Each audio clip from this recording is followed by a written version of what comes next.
A história da humanidade foi marcada por algumas epidemias que causaram muito sofrimento e levaram à morte uma parcela significativa da população. Dentre essas epidemias, podemos destacar a influenza, de 1918, que levou à morte entre 50 e 100 milhões de pessoas. A peste negra, na Idade Média, matou cerca de 25 milhões de pessoas, cerca de 30 a 50% da população da Europa. Assim como a epidemia de varíola, por volta de 1520, que também levou a óbito um grande número de americanos nativos. Na atualidade, a AIDS está no centro das discussões sobre epidemia, uma vez que se estima que desde sua identificação em populações humanas, mais de 60 milhões de pessoas já tenham sido infectadas pelo vírus, e destas, estima-se que mais de 25 milhões morreram em decorrência dos efeitos do HIV no organismo. Até aqui abordamos diversos aspectos sobre as epidemias que assolaram e assolam a humanidade. Mas, de fato, para entendermos o conceito de doença, precisamos entender primeiro o que é saúde. Segundo a Organização Mundial da Saúde, OMS, saúde pode ser definida como a ausência de doença, assim como a situação de perfeito bem-estar físico, mental e social. Assim, doença pode ser definida como qualquer alteração biológica do estado de saúde de um ser, que pode manifestar sintomas perceptíveis ou não. Outra informação muito importante é que HIV e AIDS não são a mesma coisa. A AIDS, síndrome da imunodeficiência adquirida, é a doença provocada, enquanto HIV é apenas o vírus que pode levar à doença. Assim, nem todas as pessoas que têm HIV vão necessariamente desenvolver AIDS ao longo de sua vida. Entretanto, elas podem transmitir o vírus a outras pessoas, se não tomarem as devidas medidas de prevenção. Agora, vamos falar um pouquinho mais sobre a AIDS. Como já vimos, é a doença provocada pelo vírus HIV. Assim como a sífilis, HPV e gonorreia, a AIDS é uma infecção sexualmente transmissível, ou seja, é transmitida principalmente por meio do contato sexual sem o uso do preservativo, como uma pessoa que esteja infectada. A AIDS provoca um quadro de imunodeficiência devido à morte de células do sistema imune, sendo os linfócitos TCD4+, os chamados glóbulos brancos, as células mais atingidas. A proliferação do vírus e, consequentemente, o grande número de células mortas do sistema imune deixa o hospedeiro suscetível aos mais variados tipos de infecção. Estima-se que 36,9 milhões de pessoas viviam com HIV no mundo inteiro em 2017, sendo 35,1 milhões adultos e 1,8 milhões crianças menores de 15 anos. Segundo o boletim epidemiológico organizado pelo Ministério da Saúde, no Brasil, entre 2007 e 2017, foram notificados aproximadamente 200 mil casos de infecção por HIV, sendo a região sudeste a que possui maior número de casos, respondendo a quase 50% dos casos. O município de São José do Rio Preto figurou entre a quarta e a quinta colocação entre os casos de AIDS do estado de São Paulo, na década passada e na atual, representando aproximadamente 2,5% dos casos.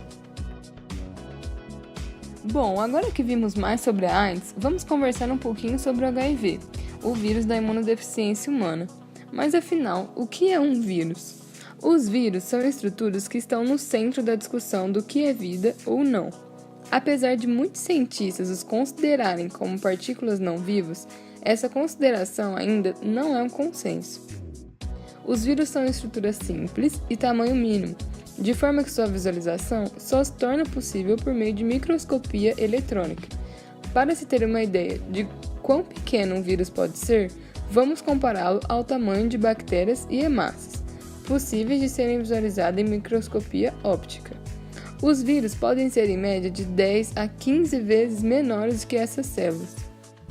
Uma informação muito importante é de que todo vírus é um parasita intracelular obrigatório, ou seja, não consegue se reproduzir por conta própria, necessita de uma célula viva para realizar o processo.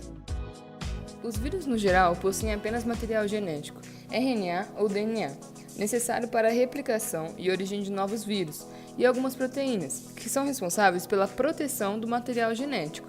e outras que estão envolvidas no processo de replicação viral. O conjunto de proteínas que reveste o vírus recebe o nome de cápsula ou capsídeo viral e podem variar em complexidade de acordo com o vírus.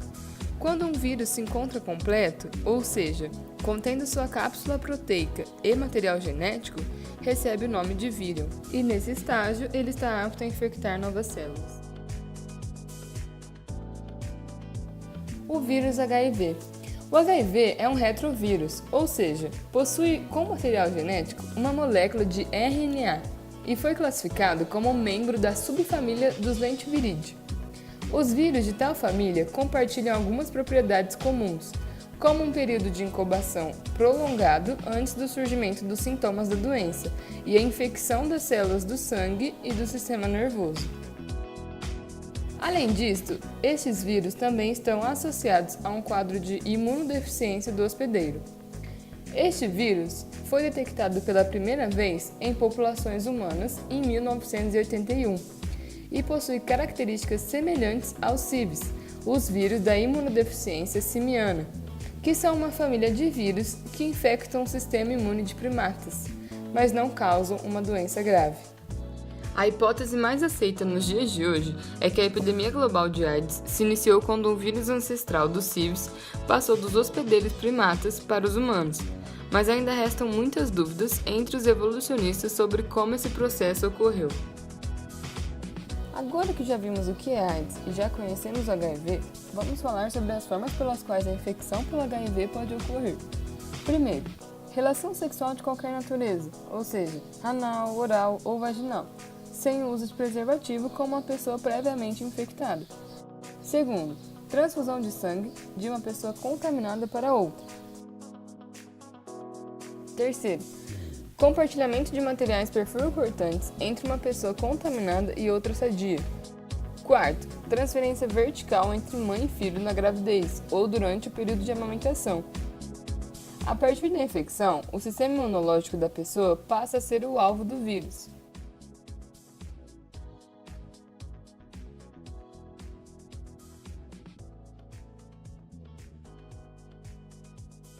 A infecção pelo HIV é uma infecção bastante dinâmica. Logo após o período inicial, que é de exposição, existe um momento em que nenhum teste pode dar positivo, que é chamado de janela imunológica.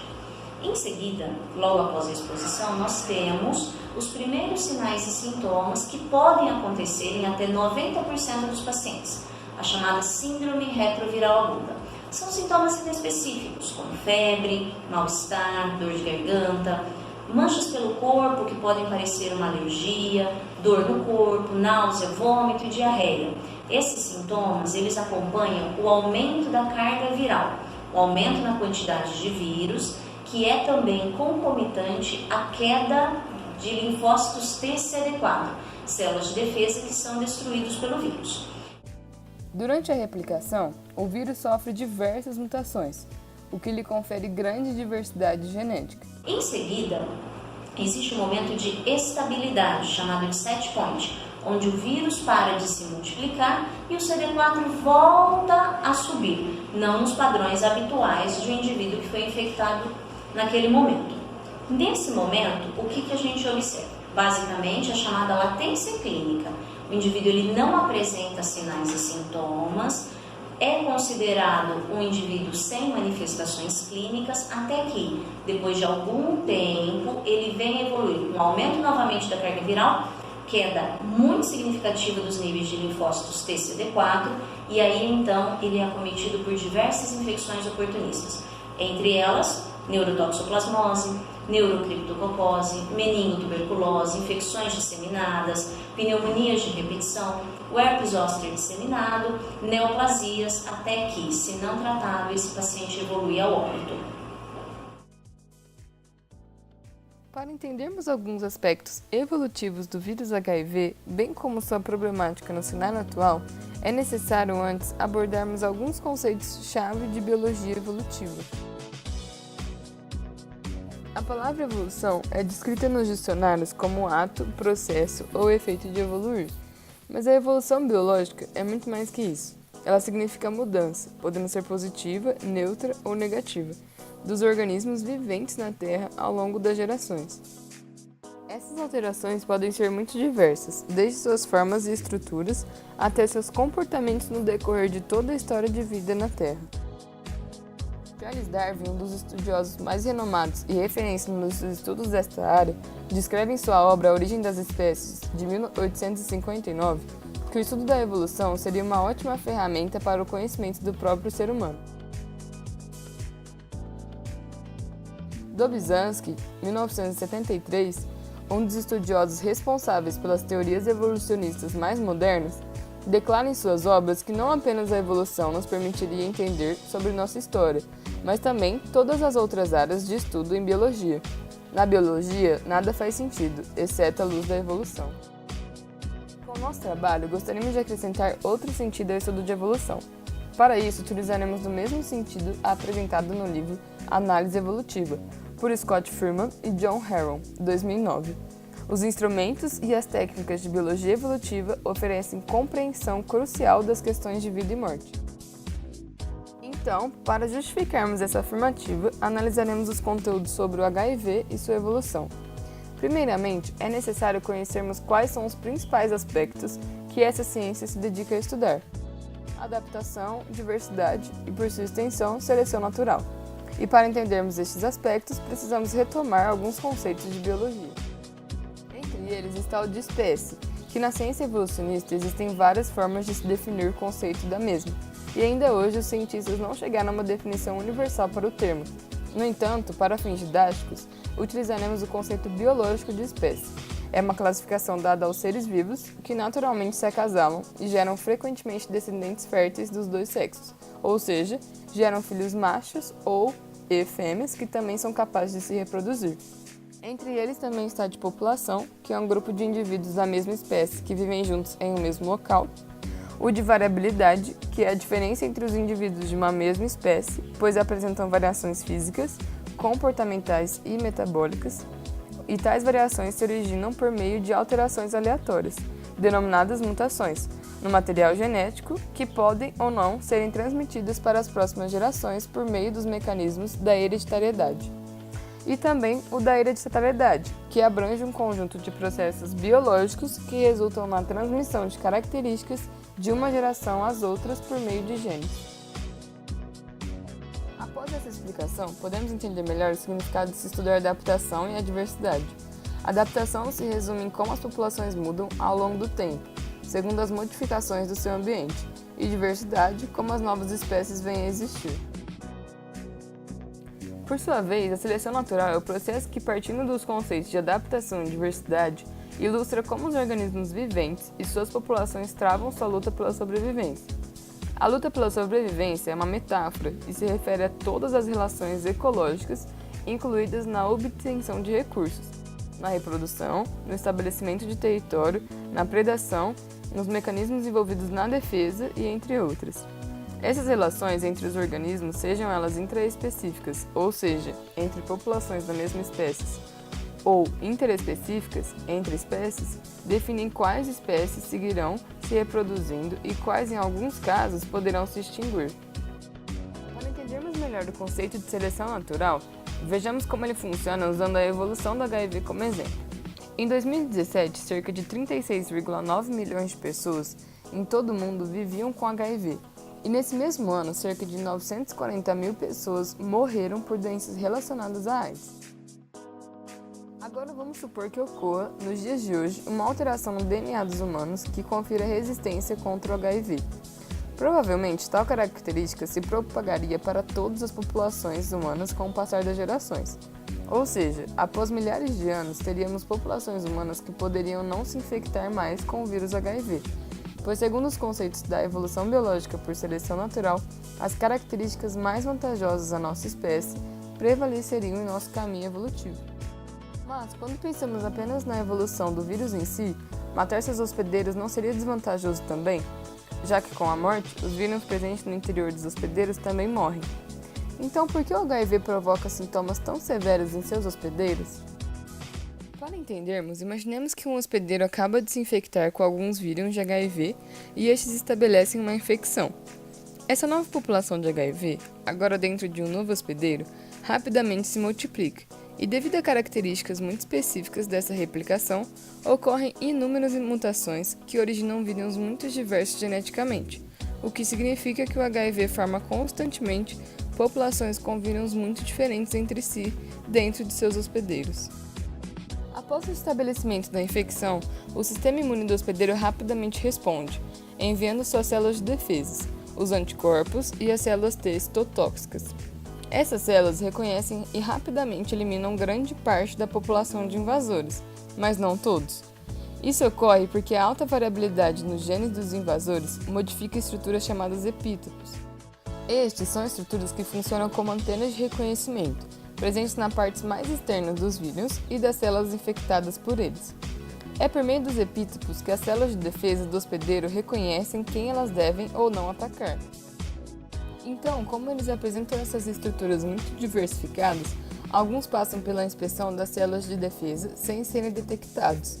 Na fase crônica da infecção, devido à rápida multiplicação do HIV, a população presente no interior do hospedeiro já evoluiu, permanecendo apenas os vírus de difícil reconhecimento pelo sistema imune. Alguns pesquisadores, em 1999, fizeram um estudo para entender melhor como funciona a evolução do HIV ao longo dos anos no hospedeiro e obtiveram uma descoberta intrigante. Os pesquisadores monitoraram a taxa de evolução do vírus pela taxa de alteração dos epítopos dos vírus presentes em seus pacientes e perceberam que essa alteração acontecia em uma crescente constante. Mas, curiosamente, após 7 anos monitorando, essa taxa diminuiu drasticamente. O que aconteceu é que na mesma época que a taxa de variação de epítopos diminuiu, o sistema imune do hospedeiro havia entrado em colapso e não produzia mais novos tipos de anticorpos para tentar combater a ameaça constante dos vírus no corpo. Este colapso se deu devido à capacidade que o vírus apresentou de infectar as células chamadas de T virgens, que são as responsáveis pela geração da variedade nas células de defesa do nosso organismo, para combater a variedade de invasores. E como não havia mais um sistema de defesa eliminando vírus, segundo os conceitos de seleção natural, para a sobrevivência do vírus no hospedeiro não era mais necessário linhagens com alta variabilidade de epítopos, mas sim linhagens de invasores que conseguiam se replicar de forma cada vez mais rápida e eficaz. Este estudo nos mostra quais características do HIV foram selecionadas em seu caminho evolutivo, que conferem vantagem em sobrevivência e reprodução muito superior à resposta de defesa do hospedeiro, resultando em condições clínicas que podem levar à morte se não houver um acompanhamento médico. No entanto, seria essa evolução a tão curto prazo a única explicação para a fatalidade das infecções? Tal questionamento surgiu a partir de estudos com linhagens mais raras de HIV, que curiosamente resultam em sintomas da doença muito mais atenuados, com chances de fatalidade muito reduzidas aos hospedeiros. Um dos exemplos é o caso do grupo de pacientes conhecidos como a Corte do Banco de Sangue de Sydney. Esse grupo de pacientes foi infectado por meio de uma doação de sangue de um doador contaminado com uma linhagem de HIV menos agressiva. O doador e 4 receptores infectados foram monitorados por 25 anos, desde a infecção, e nenhum morreu em decorrência AIDS durante os estudos, e os que chegaram a desenvolver a doença responderam bem aos tratamentos. Ao estudarem os vírus presentes nesses pacientes, descobriu-se que eles apresentavam alterações em uma proteína chamada NEF. Muito pouco ainda se sabe sobre essa proteína, mas o que se sabe é que ela indica que está relacionada na capacidade dos vírus de penetrarem as células dos hospedeiros e ajuda a impulsionar a replicação, e também ajuda no escape do sistema imune.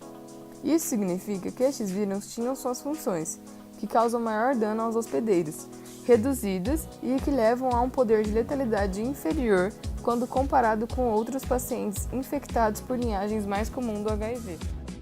O ponto-chave dessa questão é que mesmo com essas alterações, o vírus ainda sobrevivia dentro do organismo dos hospedeiros, e isso levou novamente o questionamento inicial dos nossos estudos.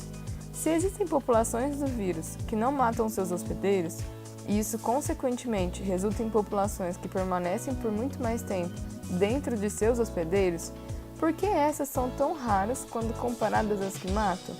Por que as características mais agressivas aos hospedeiros permanecem sendo selecionadas?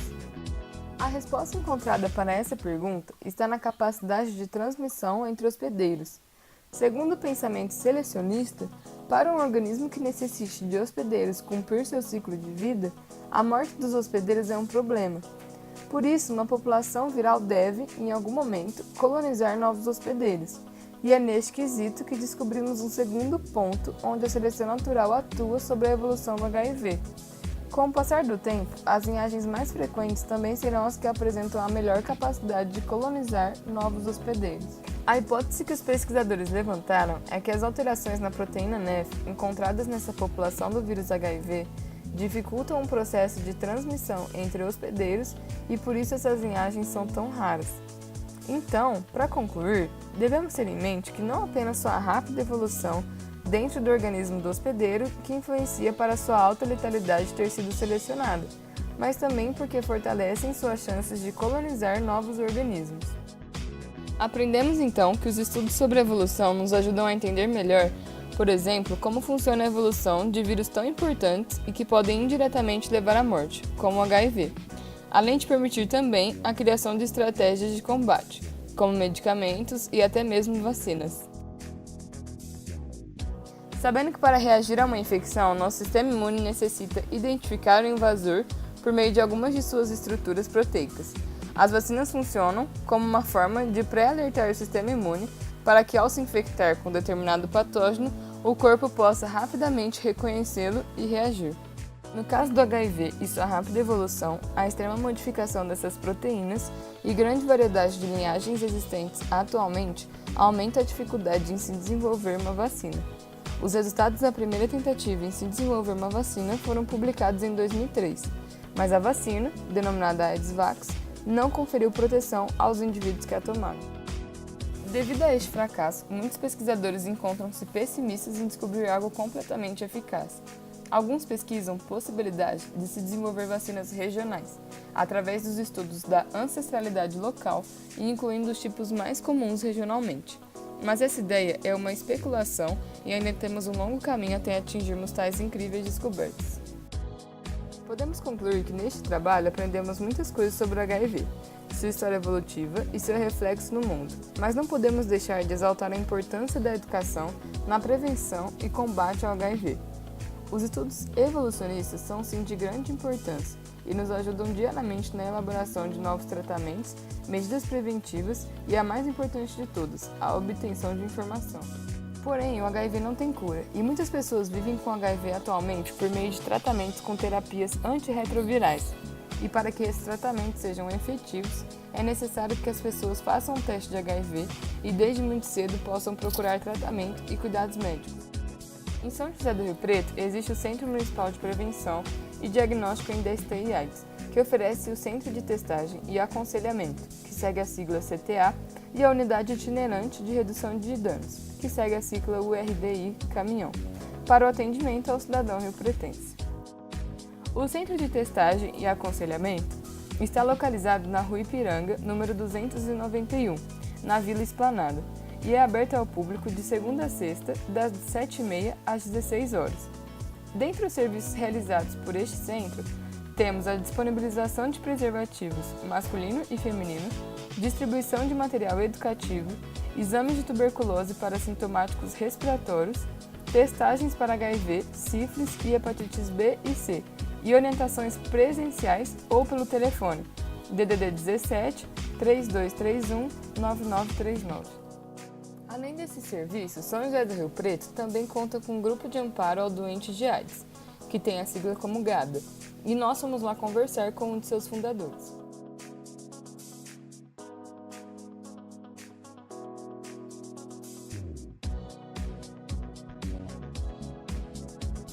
O GADA é uma organização da sociedade civil organizada, ou seja, é uma instituição privada, sem fins lucrativos, fundada em 1993, que tem como objetivo defender os direitos humanos e a cidadania de população altamente vulnerável, como pessoas vivendo com AIDS, hepatites virais e outras populações.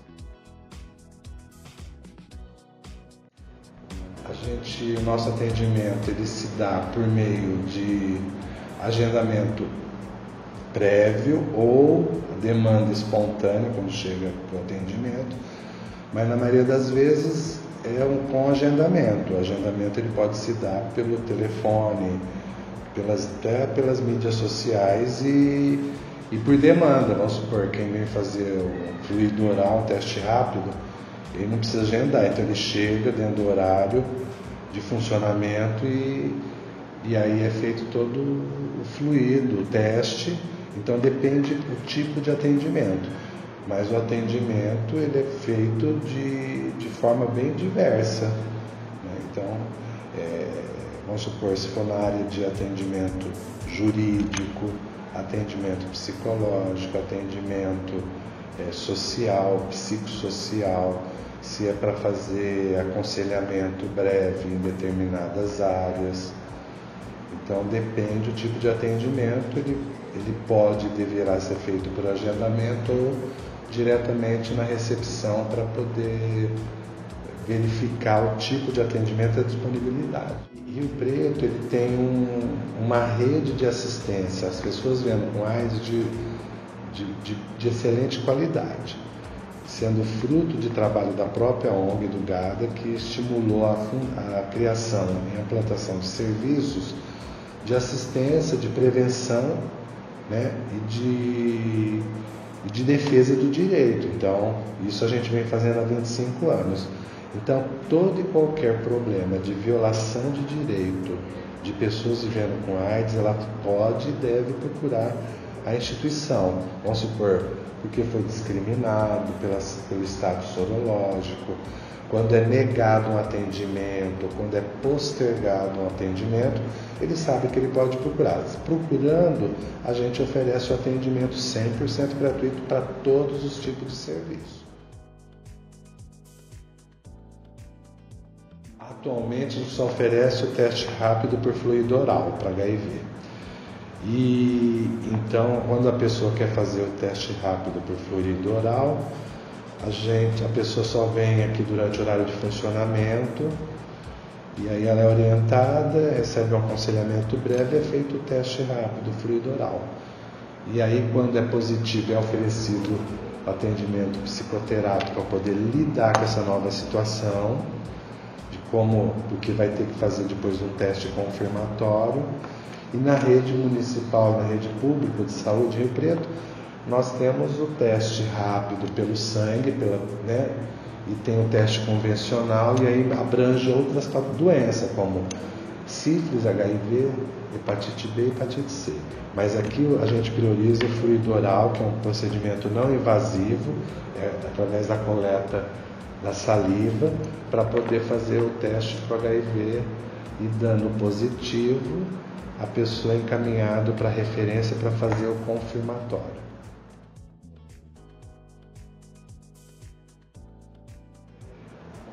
Como a vida de qualquer outra pessoa que não tem HIV positivo. A diferença é o estigma, pode ser a discriminação, o preconceito, a falta de informação, o medo. Então existe várias possibilidades de uma vida de uma pessoa com HIV, que é a mesma questão de uma vida de uma pessoa que não tem HIV.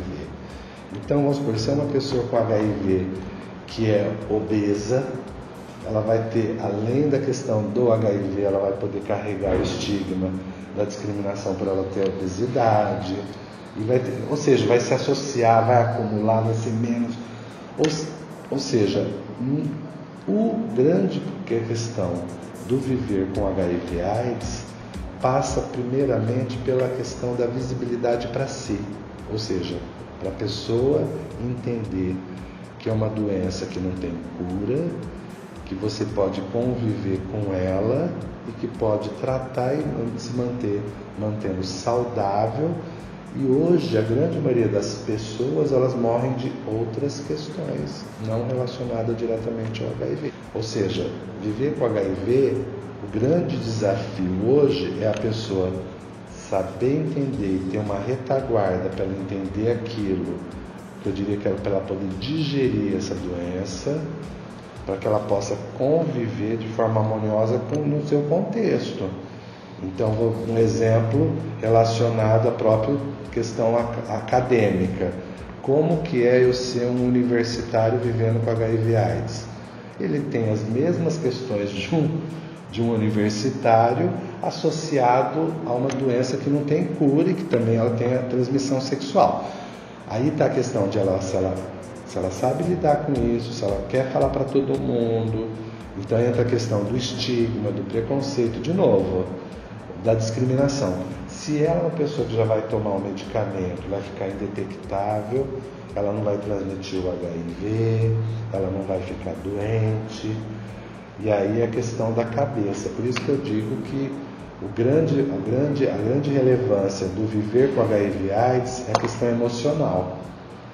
Então, essa questão de como eu acolher naquele diagnóstico e como ela saber ter, vamos supor, contato ou troca de experiência com quem já vive com HIV há 35 anos. Nós temos pessoas que têm HIV há 35 anos e se você, porque não está escrito na testa, né? E você não sabe se ela tem ou não. Então, o grande desafio do viver com HIV/AIDS é a questão emocional, é a aceitação do diagnóstico e saber as limitações do que ela vai dar visibilidade. Se ela quer falar para a família, se ela quer falar, né, o que isso vai trazer. Se eu tenho HIV e estou na universidade, o que eu ganho falando para todo mundo se eu tenho HIV? Então, assim, são desafios que vão ter. Então, a pessoa tem que trabalhar essa questão emocional, mas o que é positivo nisso tudo é que hoje em dia a pessoa vive com HIV sem nenhum problema. Ela, inclusive, ela pode vir, a grande maioria vem a morrer por outras questões não relacionadas diretamente à AIDS, que é uma doença crônica. Eu não diria que é como diabetes, porque ela transmite sexualmente. Então eu compararia que o HIV, mas não banalizando, porque senão as pessoas entendem isso de uma forma e vai banalizando. HIV tem tratamento, mas para tratar você tem que tomar medicamentos, são fortes, são medicamentos que causam efeitos colaterais, que você tem que ter adesão, não pode esquecer de tomar, cria resistência. Então são outros fatores. Mas eu diria hoje que viver com HIV/AIDS é mais uma questão de aceitação e saber lidar com o seu contexto e a trabalhar a questão emocional relacionada à discriminação, preconceito e ao estigma social em relação ao viver. Quando você fala a pessoa que vive com HIV/AIDS, ela ser gay, ela ser negro e ela ser deficiente, é uma somatória de estigmas que ela vai ter, porque tem o estigma da questão da cor da pele, tem o estigma da questão da orientação sexual, tem o estigma da questão da deficiência e depois tem o estigma da questão do viver com HIV/AIDS.